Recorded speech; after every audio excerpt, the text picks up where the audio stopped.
Bismillah. Assalamualaikum warahmatullahi wabarakatuh. Alhamdulillah hamdan katsiran thayyiban mubarakan fi kama ibu rabbuna wa yarda. Allahumma shalli wa sallim ala nabiyina Muhammad wa ala alihi washabihi wa man wala amma ba'du. Alhamdulillah, kita manjatkan puji dan syukur kehadiran Allah Subhanahu wa taala atas keberkahan waktunya.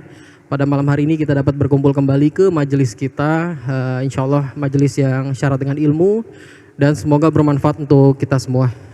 Dan juga kita bersalawat kepada Nabi kita Nabi Muhammad SAW, kepada sahabatnya, istri-istrinya, dan pengikutnya dan pemegang sunnah hingga akhir zaman kelak, insya Allah ta'ala. Alhamdulillah, pada malam hari ini sesuai yang diinformasikan, kita akan ada kegiatan talk show mengenai donor darah. Talk show ini merupakan salah satu atau bagian daripada rangkaian kegiatan bakti sosial akbar kita, yang mana insya Allah pada hari Senin, Selasa, dan Rabu kita akan mengadakan bakti sosial Pondok Pesantren Al-Furqan Al-Islami bekerja sama dengan dakwah sosial Al-Furqan Al-Islami, yang kita berharap semoga Allah mudahkan jalannya, Allah berikan kelancaran hingga akhir kegiatan insya Allah.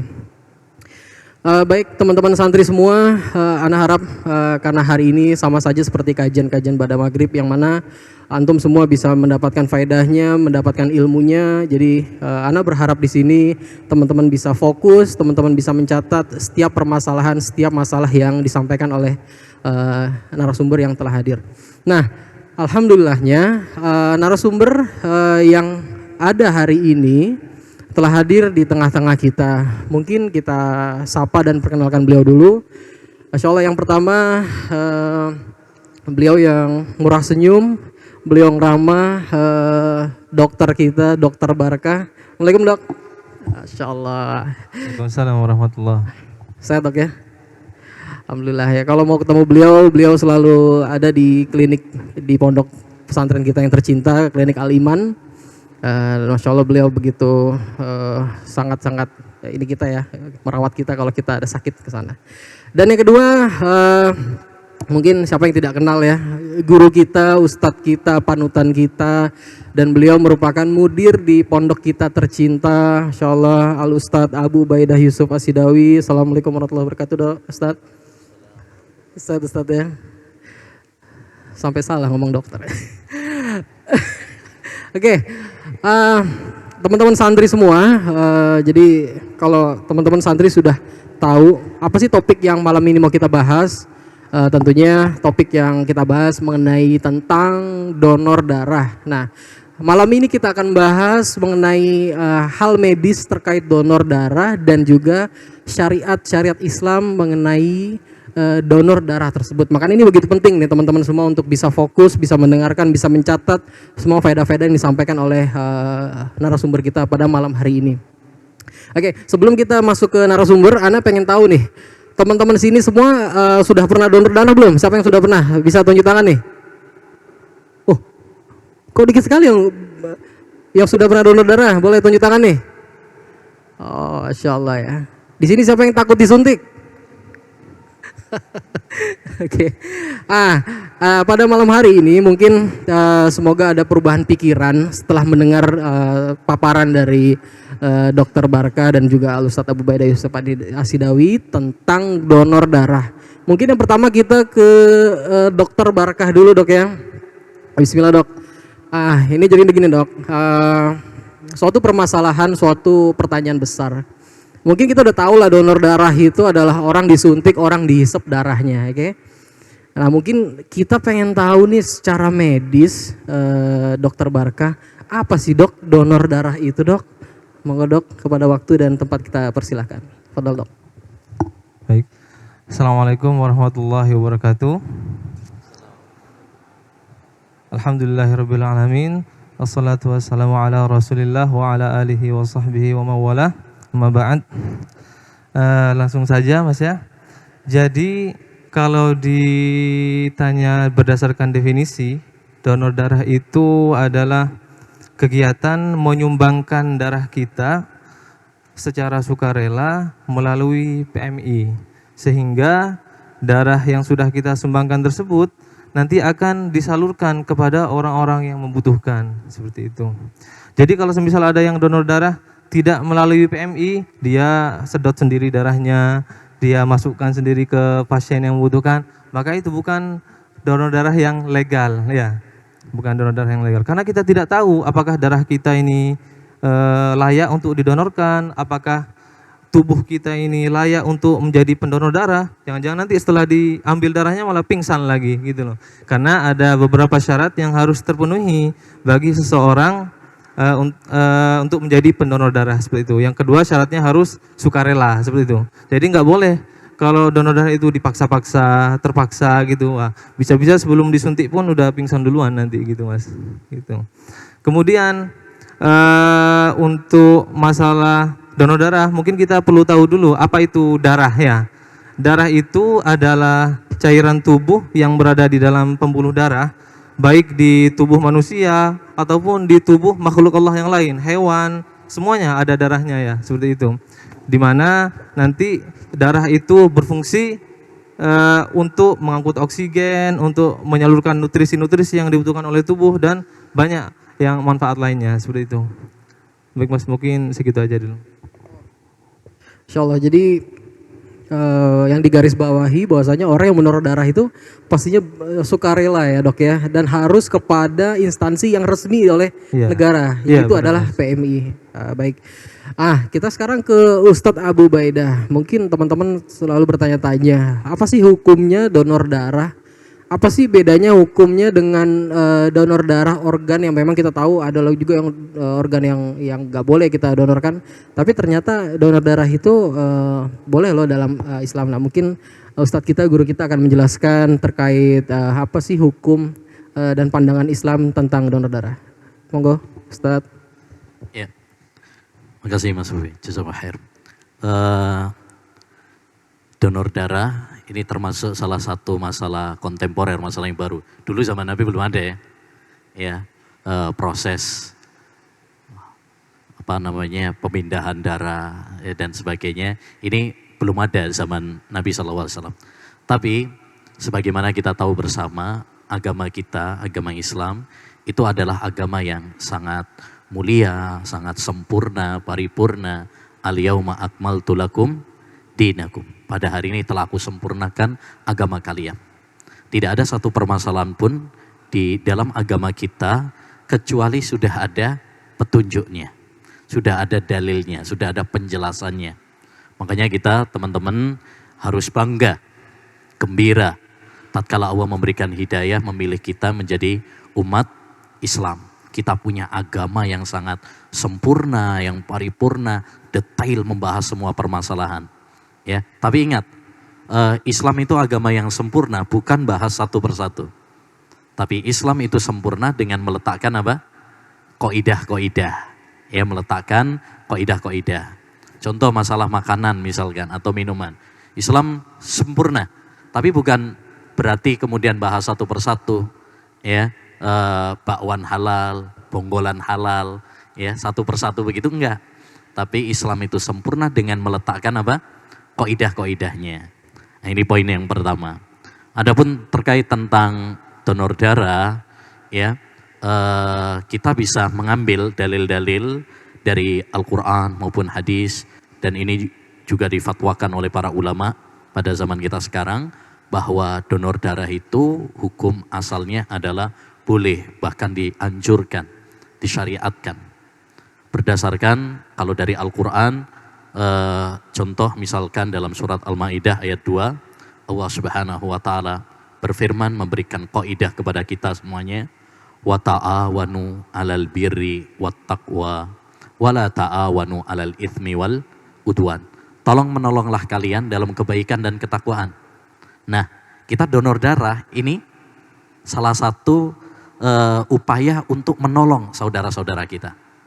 Ya, kita donorkan, sumbangkan darah kita untuk, ya, saudara-saudara kita, pasien yang membutuhkan.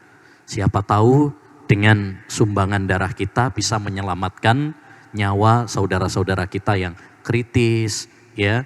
Nah, berarti kita masuk dalam ayat tadi, yaitu membantu, ya, tolong menolong di dalam kebaikan. Dalam hadis banyak sekali kita dianjurkan untuk menolong saudara kita, membantu saudara kita. Di antaranya sabda Nabi Shallallahu Alaihi Wasallam dalam riwayat Muslim, dan ini jadikan kaidah dalam hidup kita. Man istata'a minkum an yanfa'a akhahu falyaf'al. Siapa di antara kalian yang mampu untuk menolong saudaranya, membantu saudaranya, maka lakukanlah. Apa yang kita bisa untuk bantu saudara kita? Ya, dengan harta kita, dengan tenaga kita, dengan jabatan kita, ya. Nah, sekarang mungkin kita kalau suruh nyumbang uang, mungkin berat. Suruh nyumbang harta-harta kita mungkin berat. Yang kita mampu nyumbang darah misalkan, ya sudah. Daripada didonorkan ke nyamuk, ya kan? Mending didonorkan untuk saudara-saudara kita yang membutuhkan. Nah, dan ini fatwa para ulama. Fatwa para ulama kita, ya, tidak ada, setahu saya, tidak ada perselisihan di kalangan para ulama pada zaman kita sekarang bahwa donor darah itu adalah boleh dengan ketentuan-ketentuan dokter, insya Allah nanti mungkin disampaikan ya syarat-syaratnya. Makanya nggak sembarangan donor darah itu. Nah, ini diserahkan kepada ahli medisnya. Ada syarat-syaratnya, ya. Yang jelas donor darah ini adalah salah satu program yang sangat bermanfaat untuk membantu saudara-saudara kita, dan para ulama setahu saya tidak ada yang mempermasalahkannya secara hukum asal. Oleh karenanya, ya, bagi santri, santriwati, ikhwan akhwat, ya, kami harapkan untuk bisa berpartisipasi, ya, dalam program ini. Insya Allah ini banyak manfaatnya untuk kita. Nanti mungkin akan disampaikan oleh dokter manfaatnya donor darah dari sisi kesehatan apa. Jadi bukan sesuatu yang mungkin dalam bayangan kita membahayakan. Enggak, ini justru malah menyehatkan, ya, dan tidak membahayakan diri kita, ya. Maka apa yang kita mampu untuk berikan kepada saudara-saudara kita, lakukan. Khairun nas anfa'uhum linnas. Sebaik-baik manusia adalah yang memberikan manfaat kepada orang lain. Semakin banyak manfaat yang kita berikan kepada orang lain, maka kita akan menjadi sebaik-baik manusia. Ya, wallahu a'lam. Insyaallah, jazakumullah khair Ustaz atas penjelasannya. Jadi donor darah itu masuk pada bagian dari ta'awun dan dianjurkan oleh syariat agama Ustaz, ya. Oke, balik lagi ke Dr. Barkah nih. Nah, tadi Ustadz Abu Baidah sampaikan mungkin ada manfaat yang terkandung di kita yang sebagai pendonor darah. Mungkin Anda ingin tanyakan ke Dr. Barkah, Dok. Mungkin secara medis, Dok, ya. Apa sih, Dok, manfaat kita mendonorkan darahnya bagi tubuh kita dan juga bagi orang yang memerlukannya, Dok? Silakan, Dok. Ya, baik, Mas. Jadi kalau berbicara bahas tentang manfaat donor darah, mungkin bisa kita bagi menjadi dua, ya. Pertama, manfaat untuk orang lain yang mendapatkan darah dari kita. Kemudian berikutnya manfaat bagi diri kita sendiri. Nah, untuk manfaat yang akan diterima oleh orang lain, mungkin kita harus tahu dulu apa saja sih komponen dari darah yang kita miliki. Misalnya yang pertama ada sel darah merah, ya. Sel darah merah atau eritrosit itu fungsinya untuk mengangkut oksigen sehingga tubuh kita ini tetap sehat seperti itu, ya. Kemudian yang kedua ada sel darah putih untuk melawan infeksi, untuk melawan penyakit-penyakit yang masuk ke dalam tubuh kita. Kemudian ada trombosit atau keping darah, fungsinya untuk menghentikan perdarahan. Jadi kalau kita luka, kita mengalami perdarahan, luka, maka trombositlah yang akan bekerja untuk menghentikan perdarahan itu. Kemudian ada antibodi, mungkin antibodi untuk melawan penyakit-penyakit seperti COVID dan penyakit yang lainnya.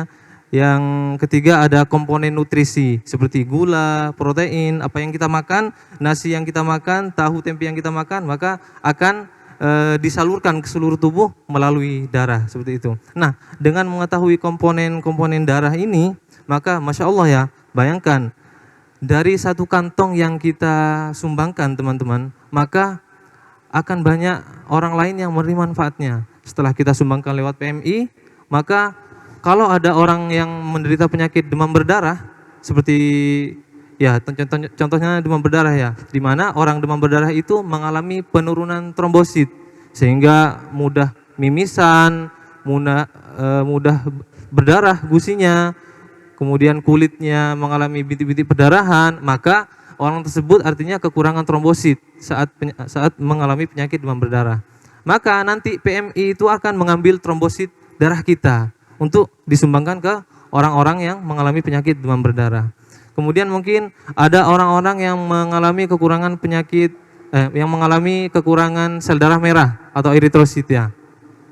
Maka nanti PMI akan mengambil sel darah merah kita untuk disumbangkan ke orang-orang yang mengalami kekurangan sel darah merah atau eritrosit. Seperti contohnya penyakit anemia, baik karena penyakit gagal ginjal, penyakit anemia yang lain seperti talasemi, dan banyak ya penyakit yang menyebabkan orang kekurangan sel darah merah atau eritrosit itu sangat banyak, sehingga PMI akan mengambil sel darah merah kita untuk disumbangkan ke orang tersebut. Mungkin ada juga kemarin yang sempat ramai ya, banyak orang yang menderita penyakit COVID tapi tidak mampu membentuk antibodi sehingga membutuhkan donor antibodi atau donor plasma ya. Maka nanti PMI akan mengambil antibodi kita untuk disumbangkan ke orang-orang yang menderita penyakit-penyakit tersebut. Itu manfaat yang akan diterima oleh orang lain. Masya Allah, sangat banyak pahala yang akan kita terima ya saat kita membantu saudara-saudara kita yang mengalami penyakit tersebut. Untuk manfaat yang akan kita peroleh juga sangat banyak teman-teman. Misalnya yang pertama, kita itu akan tahu status kesehatan tubuh kita. Karena saat kita periksa ke PMI, misalnya Pak, Bu, saya mau mendonorkan darah saya. Nanti pihak PMI akan mengecek kesehatan tubuh kita, mulai dari tensi dan lain sebagainya. Kita jangan, oh berarti saya sehat, alhamdulillah. Kemudian nanti setelah darahnya sudah diambil, maka PMI juga akan mengecek kesehatan darah kita. Apakah darah kita layak atau tidak, apakah darah kita mengalami penyakit-penyakit infeksi seperti HIV, sifilis atau hepatitis.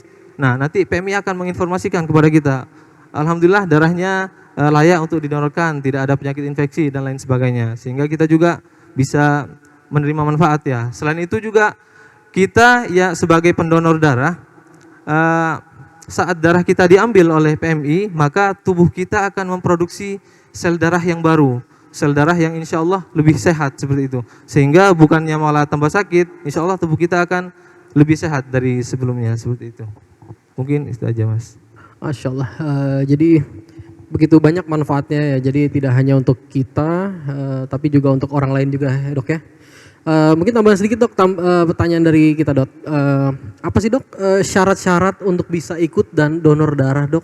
Kalau misalnya kita bilang kita mau pergi ke PMI nih, oke, lagi syarat kita sebelum berangkat ke PMI itu mungkin badan kita harus sehat dan sebagainya, dan mungkin apa lagi dok syarat-syarat kita untuk bisa sebelum? Oh iya, Kalau jomblo boleh nggak dok? Kalau jomblo dok? Ya. Kalau jomblo insya Allah boleh Ustaz, asalkan tidak stres. Karena syarat untuk donor darah itu ada dua teman-teman. Yang pertama sehat secara jasmani, yang kedua sehat secara rohani. Nah kalau mungkin jomblonya itu kepikiran terus, stres, depresi, maka nggak boleh donor darah nanti jadinya seperti itu. Untuk yang pertama mungkin kita bahas dulu ya, sehat secara jasmani. Biasanya saat teman-teman itu mau donor darah akan ditanya-tanya ini, Mas umurnya berapa, seperti itu ya. Karena yang direkomendasikan seseorang yang ingin mendonorkan darahnya itu kisaran umurnya sekitar 18 tahun sampai 50 tahun atau 60 tahun seperti itu. Jadi lebih muda dari 18 tahun atau lebih tua dari 50 tahun, maka biasanya PMI akan menyarankan tidak usah saja, biar yang muda-muda ya, seperti adik-adik sekalian ini ya. Kemudian selain umur antara 18 sampai 45 tahun atau 50 tahun, maka yang kedua berat badannya harus lebih dari 45 kg, seperti itu. Kalau Mas Bobi berapa Mas ya beratnya Mas ya? Jangan dibuka di sini dok, malu dok. Oh, iya. Ya. Maka insya Allah ya, cukup. kalau Mas Bobi, Ustadz Abu Ubaidah, saya sendiri insya Allah orang-orang yang insya Allah bisalah untuk donor darah nanti ya. Kemudian setelah usia dan berat badan, maka syarat selanjutnya harus sehat dari segi tanda-tanda vitalnya. Apa aja sih tanda-tanda vital itu? Pertama ada tensi, kedua ada nadi, ketiga ada suhu, keempat ada frekuensi nafas. Jadi kalau ada orang yang tensinya tinggi, darah tinggi, atau mungkin nadinya cepat, dredeg, sering dredeg misalnya, ada orang yang demam, suhunya lebih dari 37, atau mungkin ada orang yang sesak, frekuensi nafasnya lebih dari 24 kali per menit, maka biasanya PMI akan melarang, Pak ini mohon maaf jenengan tidak bisa donor darah karena alasannya tensinya tinggi atau mungkin sedang demam seperti itu ya. Maka orang-orang yang akan berdonor darah itu harus sehat tanda-tanda vitalnya. Kemudian selain umur, berat badan dan tanda-tanda vital, yang terakhir tuh harus tidak memiliki penyakit menular seperti HIV, sifilis dan hepatitis. Karena penyakit-penyakit yang sudah saya sebutkan ini menular melalui darah. Jadi saat kita donor darah ternyata kita sakit, naudzubillah ya, hepatitis B semisal. Maka nanti orang yang didonorkan bukannya malah sembuh, malah tambah sakit hepatitis B juga seperti itu. Nah, disinilah keuntungan yang kita peroleh teman-teman. Kita bisa tahu, oh ternyata alhamdulillah saya tidak menderita hepatitis B, saya tidak menderita HIV, saya tidak menderita sifilis dan yang lainnya seperti itu. Yang kedua, sehat secara rohani. Ya artinya teman-teman yang akan berdonor darah itu tidak boleh ragu-ragu. Pertama, harus yakin ya, harus berpikir positif. Insya Allah setelah donor darah tambah sehat seperti itu. Jangan gemeter, takut. Wah itu sebelum disuntik pun, sebelum diambil sudah pingsan duluan bisa-bisa itu mas. Seperti itu. Tapi teman-teman ada beberapa kondisi yang meskipun orang itu sehat secara jasmani dan rohani sehat, tapi tetap tidak boleh. Contohnya ibu hamil ya, yang mau melahirkan, atau perempuan yang sedang menstruasi atau sedang haid ya. Karena dua orang ini berpotensi kekurangan darah nantinya. Misalnya ibu hamil kemungkinan kekurangan darah saat melahirkan seperti itu. Justru beliau yang akan didonori seperti itu nanti. Ya mungkin itu aja mas. Sementara. Baik, Masya Allah. Keuntungan donor darah adalah kita cek kesehatan. Iya, gitu ya kayak paling tidak ngecek kesehatan kita. Ya, sama cek timbangan kita. Nah, tadi. Nah. Sensitif timbangan itu, Ustaz. Jangan-jangan timbangannya nggak ada tulisannya ini. Di luar batas. Jebol itu, timbangannya jebol. Masya Allah, ini semakin menarik ya talkshow kita malam hari ini. Sayang buat teman-teman yang nggak fokus. Ayo fokus dulu kita dengarkan. Ayo catat dulu apa yang manfaat yang bisa kita dengarkan. Jadi yang pertama tadi udah disampaikan dokter, apa sih itu donor darah. Yang kedua syariat Islam tentang donor darah. Kemudian manfaat donor darah dan syarat-syarat kita menjadi donor darah. Kita balik lagi ke Ustadz kita, Al-Ustadz Abu Ubaidah Yusuf Asidawi. Ustadz, mungkin para santri ini kan juga banyak nih yang menjalankan ibadah puasa, baik puasa sunnah maupun nanti puasa wajib kita di Ramadan insya Allah. Kira-kira donor darah itu Ustadz, apakah itu membatalkan puasa kita ya Ustadz ya? Dan juga apakah mungkin kita kalau udah di donor darah orang itu ada nggak terkait tentang mahram tentang donor darah tersebut Ustadz? Insya Allah. Bikin mahram ini enak ini. Ya. Siapa tahu yang didonorkan akhwat makrom langsung. Taib. Ini ya masalah fikih ya terkait tentang donor darah ya. Dan ada beberapa tulisan para ulama yang sudah membahas tentang fikih donor darah. Masya Allah. Jadi pembahasan masalah agama itu Masya Allah komplit banget. Ini saya ada buku misalkan Adam wal Ahkam al Muta'alliqah bihi syar'an. Hukum-hukum fikih terkait donor darah ya, yang ditulis oleh Profesor Dr. Abdullah Toriki, salah satu guru besar di Saudi Arabia. Ini dibahas tentang masalah-masalah fikih donor darah ya, itu dibahas. Salah satunya tadi yang ditanyakan misalkan apakah itu membatalkan puasa atau tidak, karena kebetulan nanti acaranya donor darah itu hari Senin ya, mungkin sebagian santri ada yang puasa Senin Kemis, misalkan apakah itu membatalkan dari sisi fikih. Masalah donor darah apakah membatalkan atau tidak itu kembali kepada masalah fikih yang dibahas oleh para ulama tentang masalah bekam. Ya, tahu bekam ya? Nah itu, para ulama fikih sudah membahas masalah bekam, apakah membatalkan puasa atau tidak. Ini masalah yang diperselisihkan. Terbagi menjadi dua pendapat. Jumhur ulama, mayoritas ulama mengatakan apa? Tidak batal. Madhab Syafi'i, madhab Hanafi, madhab Maliki mengatakan tidak batal. Mereka berdalil dengan hadis, ya, ihtajama Rasulullah SAW wa huwa sha'im. Rasulullah SAW berbekam, sedangkan beliau dalam keadaan apa? Puasa. Ya, nah, dan tidak membatalkan puasa beliau. Pendapat yang kedua dalam masalah ini pendapat madhab Hambali yang mengatakan bahwasanya bekam itu adalah membatalkan puasa. Mereka juga pakai dalil juga hadis aftarul hajim wal mahjum, ya, batal puasa orang yang bekam dan yang dibekam, ya, yang membekam dan yang dibekam. Jadi ini masalah fikih. Kalau antum nanti belajar masalah fikih itu kan biasa ada terjadi perselisihan, perbedaan pendapat di kalangan para ulama. Yang jelas masalah ini diperselisihkan oleh para ulama. Ada dua pendapat, ada yang mengatakan tidak membatalkan, ini pendapat jumhur ulama, dan sebagian para ulama mengatakan apa? Ya, membatalkan. Ini madhab Hanabilah. Dan pendapat yang lebih kuat insya Allah ta'ala bahwa bekam termasuk di dalamnya adalah donor darah tidak membatalkan puasa. Hanya ya kalau memang itu adalah dikhawatirkan untuk nanti dia bikin lemes dan sebagainya, tentu itu dimakruhkan, ya, dimakruhkan. Kalau nanti misalkan mungkin maksudnya sebaiknya kalau misalkan bisa, kalau puasa Senin Kemis itu kan cuma sunnah. Kalau antum misalkan bisa karena khawatir nanti malah lemes, mendingan tidak puasa dulu.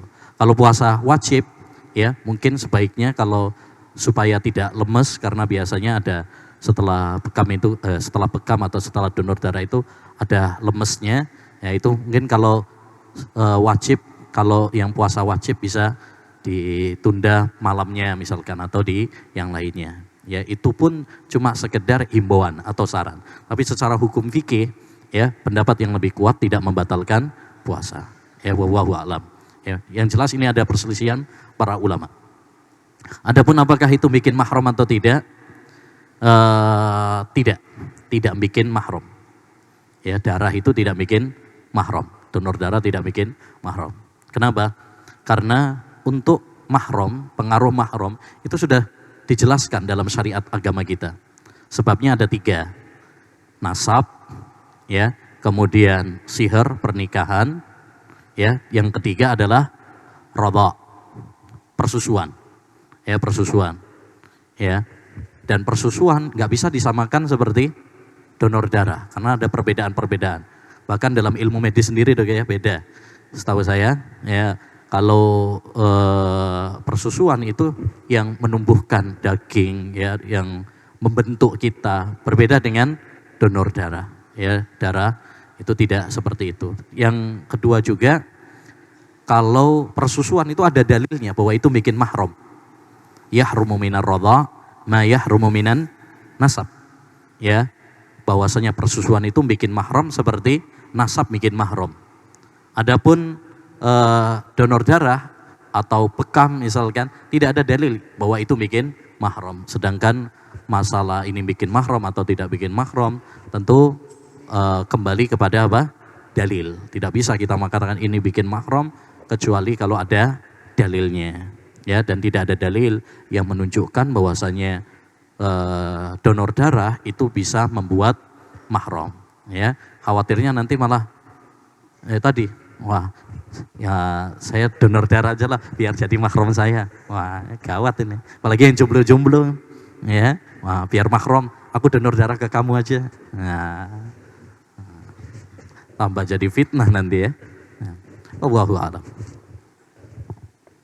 Masya Allah, jadi sudah jelas hukumnya ya. Jadi ternyata donor darah itu tidak membatalkan puasa kita dan tidak ada hal yang terkait dengan mahram terkait hal tersebut. Baik, kembali ke Dokter Barka dok. Jadi insya Allah teman-teman ini kan mau ujian sebentar lagi ini dok ya. Dan juga pastinya setelah ujian ada masa liburan nih. Nah, yang kita tanyakan nih, apakah donor darah membahayakan bagi santri yang sedang ujian nih dok? Dan setelah ujian kan pasti nanti dia akan pulang. Mungkin takutnya setelah donor dia lemes, pingsan dan sebagainya nih dok. Nah, makanya kita mau tanya nih, kira-kira kalau kita nanti mendonor darah ini berbahaya nggak? Apa berefek nggak terhadap ujian kita nanti dok? Atau justru setelah donor darah nanti tambah pinter ngerjakan imtihannya. Ya, barangkali gitu ya. Setelah donor darah, masya Allah, otaknya langsung cerdas.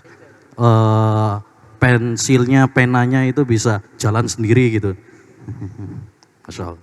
Gimana dok? Iya, Pak Ustadz. Jadi kalau ditanya donor darah itu berefek terhadap ujian atau tidak, saya rasa nggak ada efeknya ya. Karena ujian itu efeknya antum belajar atau tidak sebenarnya. Kalau antum nggak belajar, terus nggak donor darah pun ya nggak akan bisa ngerjakan. Tapi kalau antum belajar, antum donor darah, insya Allah udah dapat pahala donor darah, ujiannya juga bagus insya Allah seperti itu. Yang jelas yang harus dihilangkan di sini teman-teman, stigma bahwa setelah donor darah kita akan menjadi sakit, kita akan menjadi lemah, itu harus dihilangkan ya teman-teman ya.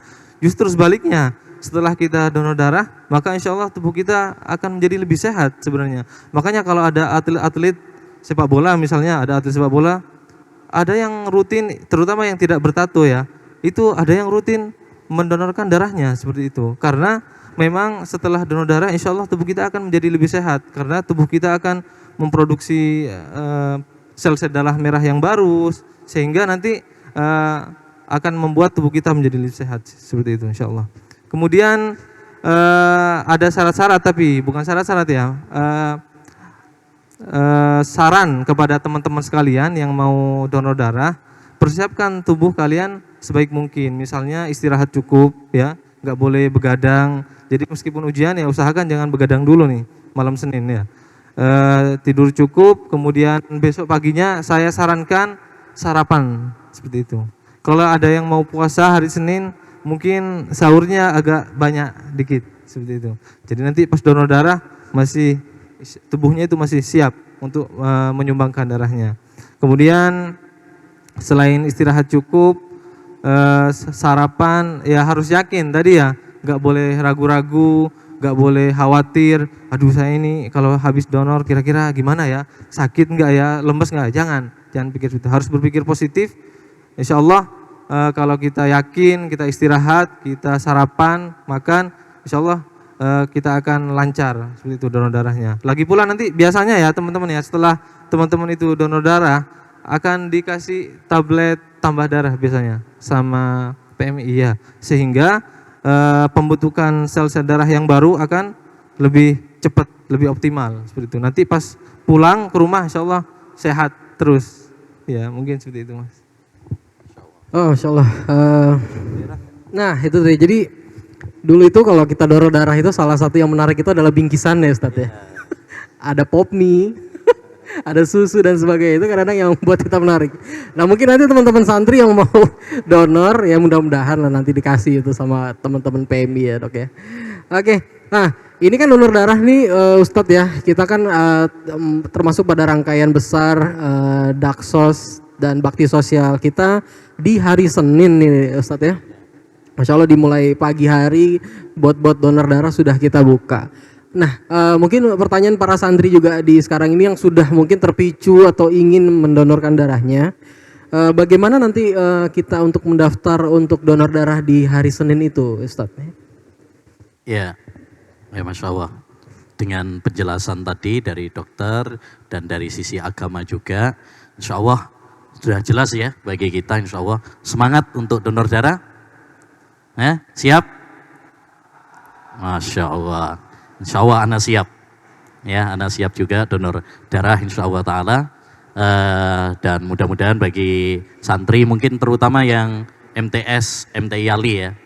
Kan tadi umurnya tadi 17 tahun ke atas ya. 18 tahun ke atas. 17 berarti ke atas ya, 18 tahun ke atas. Sampai umur 50 ya tadi dok. Insya Allah nggak ada yang 50 ya. Insya Allah, jadi mungkin MTS, MTI Ali, ya itu, mungkin diharapkan untuk bisa bergabung, niatkan ikhlas, jangan susu benderanya. Ya. Kalau ada alhamdulillah, kalau enggak beli sendiri. Ya, beli sendiri di koperasi tersedia. Taib. Jadi kalau ada ya alhamdulillah, nggak masalah. Itu kita mengambil itu nggak ada masalah karena itu memang salah satu program dari pemerintah juga ya.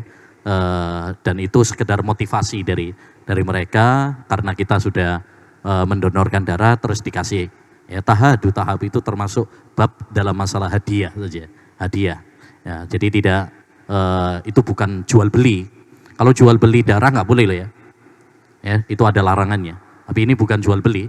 Ini kita donor darah dan biasanya dari pihak PMI itu nanti kalau ada ya dikasih ya roti apa wawa mana nggak tahu itu. Ya. Yang jelas kita niatkan ikhlas lillahi ta'ala. Kalaupun ada ya alhamdulillah. Kalau enggak ya enggak apa-apa juga. Karena niat kita ya intinya adalah membantu. Ya membantu tanpa membahayakan diri kita sendiri. Untuk pendaftaran ya mungkin Anda minta ke Jam'iyah saja ya. Didata dulu masing-masing MTS misalkan. Pengurus Jam'iyah MTS misalkan nanti mendata ya yang mau ikut mendaftar ya nanti yang di MTI Ali juga demikian, Akhwat juga demikian, didata di pengurusnya saja. Kemudian nanti kalau sudah datanya sudah ini nanti bisa disampaikan ke bagian Daksos atau klinik ya bagian klinik ya Mas Arsa nanti ada berapa atau Daksos bisa di Pak Malik ya nanti biar tahu data santri yang mau untuk ikut donor darah itu berapa supaya kita informasikan ke pihak PMI ya. Siapa tahu misalkan santri kita kan 2.500-an ya, anggaplah 1.000 aja kan berarti perlu dipersiapkan barangkali nyiapkan tandon untuk donor darahnya ya kan. Siapa tahu nanti dapat banyak ini 1.000 orang nih, ya. Nah, butuh kalau kantong nggak cukup ini kayaknya tandon ini kayaknya. Nah, mungkin bawa dari sana gitu ya. Artinya jumlah ini kita perlu pendataannya untuk kita sampaikan ya supaya kalau misalkan banyak kan berarti tenaga medis yang kesini juga mungkin bisa diperbanyak ya gitu. Harapannya seperti itu nanti dari masing-masing marhalah saja pengurusnya kalau sudah terdata nanti bisa disampaikan ke pihak klinik ya atau di Daksos. Oke, baik. Jadi itu tadi jika ada teman-teman yang mau mendaftarkan bisa langsung ke marhalah masing-masing. Untuk selanjutnya akan dimasuk ke data ke dokter. Oke dok, ini ada 2 pertanyaan masuk dok di malam hari ini sebelum Isya ya. Pertama dok, bagaimana dengan kami yang akan safar? Apakah donor darah akan mempengaruhi hasil antigen PCR atau swab kami dok? Mungkin 1 pertanyaan aja ya. Oke, silakan dok. Ya baik. Insya Allah donor darah itu tidak akan berpengaruh ya terhadap hasil swab atau hasil PCR. Insya Allah nggak ada pengaruh. Karena memang kan kalau donor darah kita kan diambil darahnya ya, sedangkan swab seperti antigen itu kan diambil cairan di dalam hidung gitu. Jadi insya Allah nggak ada pengaruh. Nggak mungkin orang yang awalnya sehat setelah donor darah tiba-tiba positif swabnya, nggak ya. Insya Allah nggak ada pengaruh seperti itu mas. Kalaupun ada insya Allah pengaruh positif. Karena kita nanti niatnya ibadah dok. Jadi yang awalnya negatif jadi positif. Jadi salah. Yang tadinya positif jadinya negatif mungkin ya. Karena Allah membalikkan keadaan. Masya Allah. Oke, boleh di 1 pertanyaan lagi ya? Siap, Ustaz ya? Oke. Ini juga ada pertanyaan lagi untuk dokter. Dokter, Ana mau tanya, jika orang yang darah tinggi mendonorkan darahnya, apakah darahnya bisa normal kembali dok? Baik ya. Yang darah tinggi yang emosian. Jadi biar nggak darah tinggi maka darahnya dikurangi gitu ya. Ya, beda teman-teman. Bedakan antara tekanan darah tinggi, tekanannya dengan jumlah darah.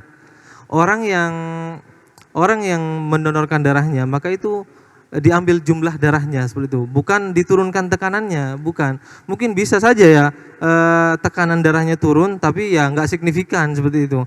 Kalau yang namanya darah tinggi ya tetap aja akan darah tinggi, nggak akan berkurang dengan dia mendonorkan darahnya seperti itu. Jadi bedakan antara jumlah darah dengan tekanan darah. Kalau mau analogi yang gampang, mungkin kita tahu ya selang. Kalau kita saat selang itu mengalirkan air, kita pencet, kan aliran darahnya bertambah keras ya. Nah itulah tekanan darah tinggi seperti itu. Bukan airnya yang berkurang, bukan ya. Tapi tekanan darahnya yang cepat seperti itu. Oke, Masya Allah. Oh, kita sudah ya. Oke, Sedikit penutupan Mas. silakan. Oke. Jadi teman-teman mungkin yang sedikit membuat teman-teman takut ya untuk donor darah mungkin jarumnya gitu ya. Benar nggak? Nah, ya. Takut disuntik, ditusuk di daerah sini gitu kan, sakit nggak ya? Jawabannya sakit tapi sedikit teman-teman. Seperti itu. Kayak digigit semut ya dok? Sakit tapi sedikit. Kalau teman-teman ada yang pernah kena mata ikan ataupun cantengan ya, tahu nggak ya? Cantengan atau mata ikan mungkin kan dibawa ke klinik tuh, dioperasi kecil. Saat dibius sakit nggak? Sakit pasti. Karena suntikan saat untuk membius cantengan atau mata ikan itu beda dengan suntikan mau donor darah, sangat beda. Kalau cantengan atau mata ikan itu terasa sakit, maka untuk donor darah itu nggak begitu sakit. Mungkin sakit saat awalnya saja. Kalau teman-teman pernah diinfus, sakitnya mungkin saat ditusuk di awal saja, ya kan ya. Nanti saat berjalan infusnya sudah nggak sakit lagi. Sama juga dengan donor darah. Saat dicoblosin pertama, itu mungkin sakit sedikit aja. Tapi nanti saat darahnya sudah mulai mengalir ke dalam kantong, maka rasa sakitnya akan berkurang bahkan tidak terasa lagi seperti itu. Sakitan mana sama suntikan vaksin tuh? Lebih sakit, sama-sama tidak sakit, Ustaz.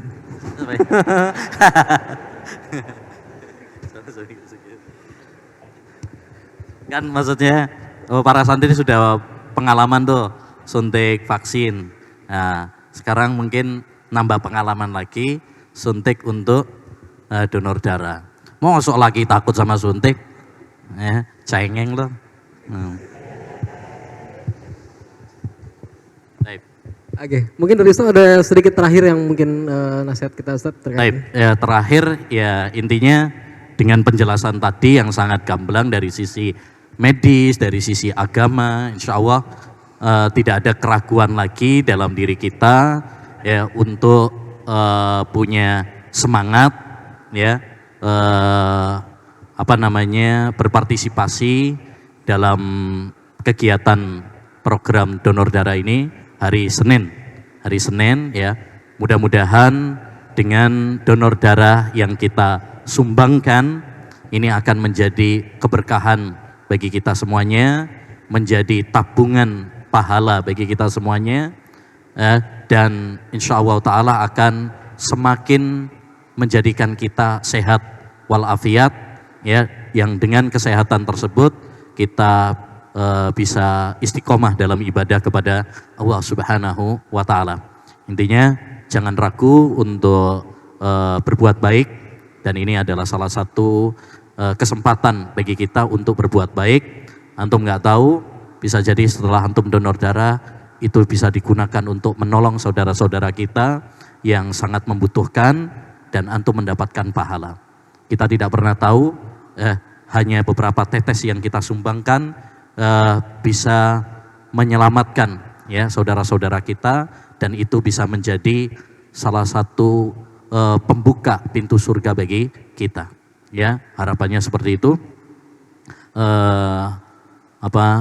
Kita berdoa kepada Allah Subhanahu wa Ta'ala agar menjadikan kita semuanya orang-orang yang diberkahi oleh Allah dan bermanfaat bagi orang lain, suka nolong orang lain, berjiwa sosial, ya, suka membantu orang lain, ya.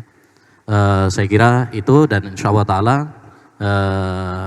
ya kita siap, ya, karena insya Allah juga mau ikut dalam program donor darah ini, sekalian ngecek tadi, ngecek kesehatan sama ngecek berat badan, ya. Setidaknya itu salah satu manfaatnya buat kita. Taib, saya kira itu yang bisa disampaikan. Kurang lebihnya mohon maaf. Ya, wassallallahu wasallam ala nabiyina Muhammad wa ala alihi wa sahbihi ajma'in. Assalamualaikum warahmatullahi wabarakatuh. Assalamualaikum warahmatullahi wabarakatuh. Alhamdulillah, setelah selesai ya rangkaian talk show kita pada malam hari ini, diingatkan kembali untuk para santri yang ingin ikut partisipasi di donor darah insya Allah di hari Senin bisa mendaftar ke marhala masing-masing, dan insya Allah di hari Senin, Selasa dan Rabu kita ada acara besar, acara bakti sosial. Di situ ada donor darah, pengobatan gratis, bazar, dan juga kegiatan-kegiatan lainnya yang insya Allah ya itu cukup besar kegiatan nanti. Oke, saya Bobi Abu Khalid beserta Dr. Barka dan Ustadz Abu Baida Yusuf Fasidawi mohon izin untuk undur diri. Terima kasih kepada para santri atas perhatiannya dan juga para penonton Al Furqan TV yang telah menyimak. Kita tutup dengan doa kafaratul majelis. Subhanakallahumma wa bihamdika asyhadu an la ilaha illa anta astaghfiruka wa atubu ilaik. Assalamualaikum warahmatullahi wabarakatuh.